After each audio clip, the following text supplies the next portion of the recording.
பார்த்தா அவளோட பெட்டு வந்து ரொம்பவும் ரஃப்பாக இருக்குது, கல் மாதிரி இருக்குது. எதுக்கியா நீ வந்துட்டு இங்கே பெட்டு போட்டிருக்க, பெட்டை போடாமே இருந்திருக்கலாமே, அப்படின்னா செல்லமும் இப்படி தான் தூங்குமா அப்படின்னு சொல்லி யோசிக்கிறா.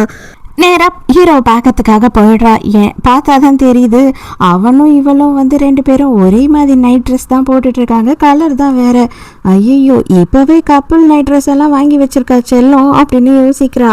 இல்லை உங்களோட பெட் எப்படி இருக்குன்னு பார்க்கலான்னு தான் வந்தேன் போது என்னது என் பெட்டை நீ பார்க்க போறியா அப்படின்னு சொல்லி அவன் டென்ஷன் ஆகிறான். இல்லை ரொம்ப ஹார்டாக இருக்குது பெட்டு, என்னால் தூங்கவே முடியல, தூக்கமே வரல, எதுக்காக இவ்வளோ ஹார்டான பெட்டு போட்டு வச்சுருக்கீங்க அப்படின்னு கேட்குறா. இல்லை எங்கள் வீட்டில் சில ரூல்ஸ் எல்லாம் இருக்குது, அதாவது இப்போ இருக்க ஜெனரேஷன் எல்லாம் வந்து ரொம்ப சொகுசாக வாழ்ந்து கெட்டு போயிடுறாங்க இல்லையா, அதுக்காக தான் வந்துட்டு இந்த மாதிரி சில ரூல்ஸ் எல்லாம் எங்கள் வீட்டில் வச்சுருக்காங்க. எல்லாரோட ரூம்லேயும் வந்து ரொம்ப ஹார்டாக தான் இருக்கும், சாஃப்டான பெட்டெல்லாம் இருக்காது அப்படின்னும் போது சாஃப்டான பெட்ல படுத்த ஜெனரேஷனையும் கெட்டு போக போறாங்க, இதுக்கும் அதுக்கு என்ன சம்பந்தம் அப்படின்னு கேட்கறா.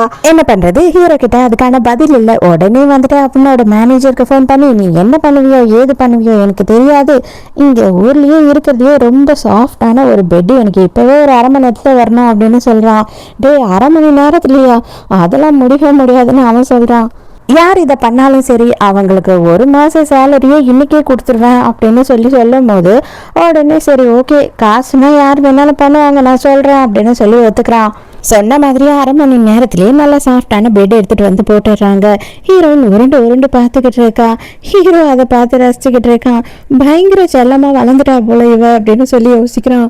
செல்லத்துக்கு சாஃப்டான பெட்டில் தூங்கினா எப்படி இருக்கும்னு காட்ட வேணாம் அப்படின்னு மனசுக்குள்ள நினச்சிக்கிட்டு அப்படியே கையை பிடிச்சி எடுத்து பெட்டில் தள்ளி விடுறா. பாத்தியா பெட்டு சாஃப்டாக இருந்தால் எவ்வளோ அளவு நல்லா இருக்கு பாரு, உண்மைதானே, நீயுமே ரொம்ப கம்ஃபர்டபுளாக தூங்குவ இதில் தூங்குனீனா அப்படின்னு சொல்லும் போது என்னது இவ இப்போவே நம்ம 2 பேரும் ஒரே பெட்டில் தூங்கலாம் அப்படின்னு சொல்கிறாளா அப்படின்னு இவனுக்கு மனசுக்குள்ளே தோணுது. அதெல்லாம் ஒன்றும் வேணாம், நான் போயிட்டு அந்த பெட்லேயே தூங்கிக்கிறேன், நீயே இந்த சாஃப்டான பெட்டில் தூங்கு அப்படின்னு அலறி அடிச்சுக்கிட்டு ஹீரோ அங்கேருந்து ஓடிடுறான்.